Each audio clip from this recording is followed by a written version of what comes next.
हाँ शारदा, यदि ये व्रत इतने ही ज़्यादा फलदायी हैं तो मैं ये चैत्र नवरात्रे जरूर करूँगी।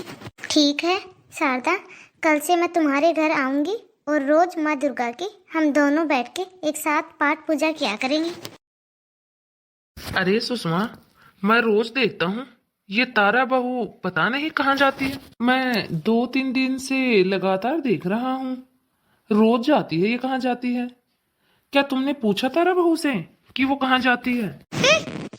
अजी आपको क्या पता, ये आजकल की बहुएं हैं, रोजाना खरीदारी करने के लिए जाती होगी मार्केट, या कभी डॉक्टर के पास जाना है, डॉक्टर को दिखाना है, या फिर कभी बोल देती है कि कोई सामान खराब हो गया या खत्म हो गया, बस वो लेने के लिए मार्केट जाना है। अरे सुषमा, तुम्हें पता नहीं, ध्यान रखो इनका। ये आजकल की बहुएं हैं, इन्हें आजकल की बहुओं के तो पैरों को बांध कर रखना ही सही होता है। अच्छा, तो तुम ये बताओ, तुम उस बाबा के पास गई थी ना, क्या हुआ उसका? अरे अच्छा हुआ आपने याद दिला दिया, आज ही जाती हूँ उसके पास। अरे बेटा, तुम्हें पता भी है तुम्हारा ध्यान है कहाँ, अपनी बीवी को तो संभाल नहीं सकती। क्यों माँ, क्या हो गया? अरे बेटा, मैं अभी उस बाबा के पास गई थी, उसे बाबा ने मुझे बताया कि वो पता नहीं बाहर किसी से मिलने के लिए जाती है। क्या माँ, तुम ये क्या बोल रही हो? और जब आपको ये सब पता था तो आपने मुझे पहले क्यों नहीं बताया? आप ये बात मुझे अब बता रही हो? और ये सब कितने दिनों से चल रहा है माँ? अरे बेटा, पिछले 3-4 दिनों से रोज लगातार बहू घर से बाहर जा रही है, लेकिन मैंने बहू से पूछना सही नहीं समझा, क्योंकि मुझे लगा कि सब लोग मुझे ही बोलेंगे कि मैं तो बहू के ऊपर पाबंदियां लगा रही हूँ। बस मैंने इसीलिए बहू से कुछ नहीं बोला। अरे माँ, बस आप अभी रुको, मैं देखता हूँ आखिरकार तारा है कहाँ। अरे बेटा, अब तो वो शाम तक ही घर वापस आएगी। अच्छा, तो ये बात है।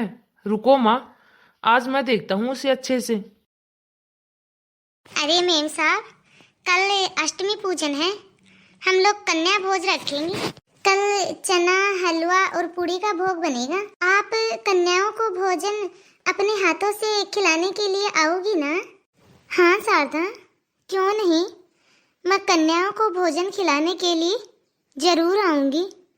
मैं कन्याओं को भोजन भी खिलाऊंगी और कन्याओं के लिए अपने हाथों से भोजन बनवाऊंगी भी, और सभी कन्याओं को खिलाऊंगी भी।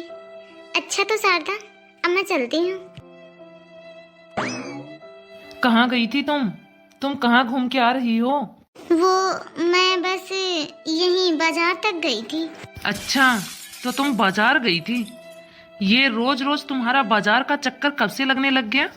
मुझे सब कुछ पता है, सब पता चल गया मुझे। तू तो अपने आशिक से मिलने गई थी, आशिक से मिलने के लिए गई थी ना? ये कैसी बातें कर रहे हैं आप, क्या बोल रहे हो? पत्नी हूँ मैं आपकी, और ऐसे सारी बातें जाने बगैर ऐसे यूं ही कोई भी इल्जाम कैसे लगा सकते हो आप मेरे ऊपर? अच्छा, तो सच? अरे तेरा सच तो बाबा ने बता दिया है हमें सब कुछ। आज के बाद तू हवेली से बाहर एक कदम भी नहीं रखेगी। तू चल, अभी कमरे में चल मेरे साथ। आज के बाद बैठी रहना इसी कमरे के अंदर, बाहर पांव रखने की कोई भी जरूरत नहीं है तुम्हें। मुझे खोल दीजिए, मुझे बाहर निकाल दीजिए, मैंने कोई भी पाप नहीं किया है। कल मेरा बाहर जाना बहुत ही जरूरी है, खोल दो मुझे, खोल दो। हे माँ, मेरी मदद करो, मेरी मदद करो माँ, मेरी मदद करो, मुझे यहाँ से बाहर निकालो। माँ, मुझे आज आपका अष्टमी पूजन करना है। माँ दुर्गा, बहुत समय हो गया, मेरी मदद करो। तारा आंटी, तारा आंटी, आपको ना शारदा आंटी बुला रही है। शारदा आंटी ने मुझे आपको लेने के लिए भेजा है, आप खुद नहीं आई ना आंटी? तो शारदा आंटी ने मुझसे कहा कि तुम देख के आओ तारा आंटी अभी तक क्यों नहीं आई है। चलो अब जल्दी से मेरे साथ चलो। आंटी आप अंदर जाइए, मैं और कन्याओं को बुला के ले आती हूँ। अरे दीदी, आपने तो आने में बहुत ही देर कर दी। कहाँ रह गए थे आप? आइए दीदी, माँ को भोग लगाइए। देखो, कन्याएं कब से बैठी हुई हैं। लेकिन शारदा, वो कन्या जो बाहर कन्याओं को बुलाने के लिए गई है और जो मुझे यहाँ पे लेके आई है, जिसे तुमने मुझे लाने के भेजा था ना शारदा। अरे दीदी, हमारे आसपास तो यही कन्याएं रहती हैं, यही बच्चे हैं हमारे आसपास तो। और मैंने तो किसी भी कन्या को आपको लेने के लिए नहीं भेजा था। अरे शारदा, वो बहुत ही सुंदर सी बच्ची थी और उसने मुझसे कहा कि शारदा आंटी ने आपको लेने के लिए भेजा है। अरे बेबी जी, क्या बोल रही हो आप? क्या हुआ था आपके साथ? अरे शारदा, मैं अपने कमरे में थी। मेरे पति ने मुझे कमरे में बंद कर दिया था, बाहर से कुंडी लगा के। अरे दीदी, वो माँ दुर्गा ही थी जो आपको आपके कमरे से बाहर निकाल के यहाँ मेरी झोपड़ी तक लेके आई। अरे वाह माँ, आपकी लीला तो अपरंपार है। आइए दीदी, भोग लगाइए माँ को।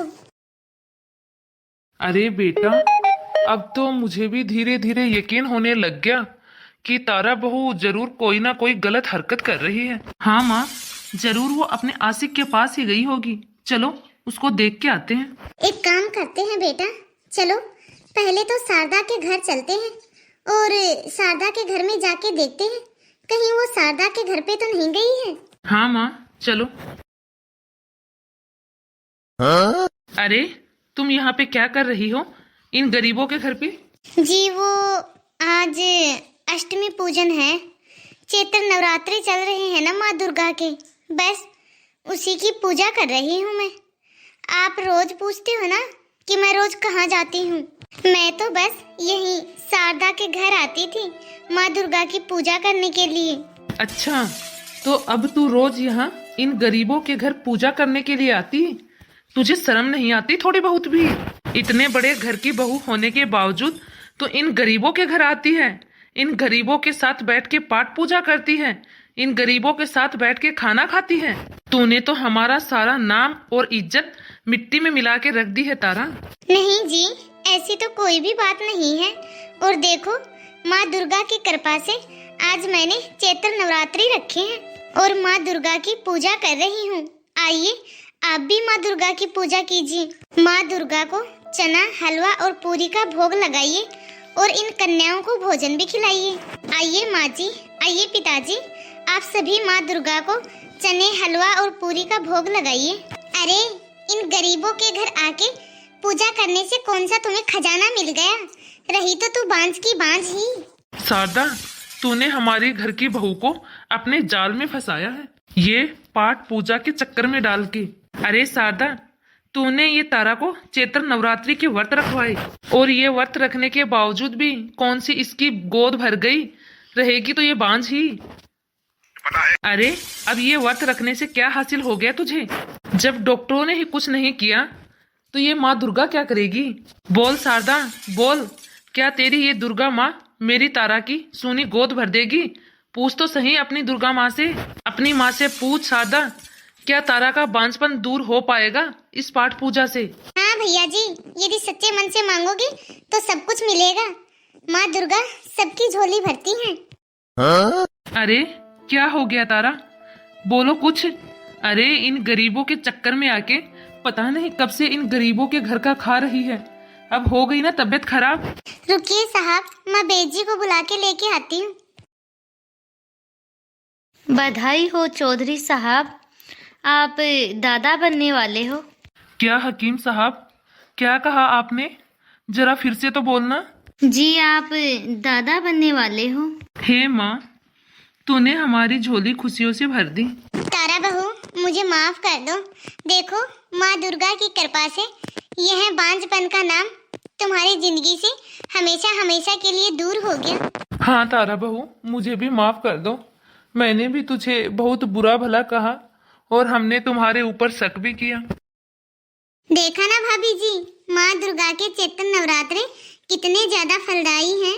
शारदा, जब तक बहू को बच्चा नहीं हो जाता तब तक तुम और अपनी सास और पति के साथ हवेली में ही रहना। अब तुमसे ज्यादा अच्छी देखभाल तारा बहू की कोई नहीं कर सकता। बोलिए नव दुर्गे मैया की।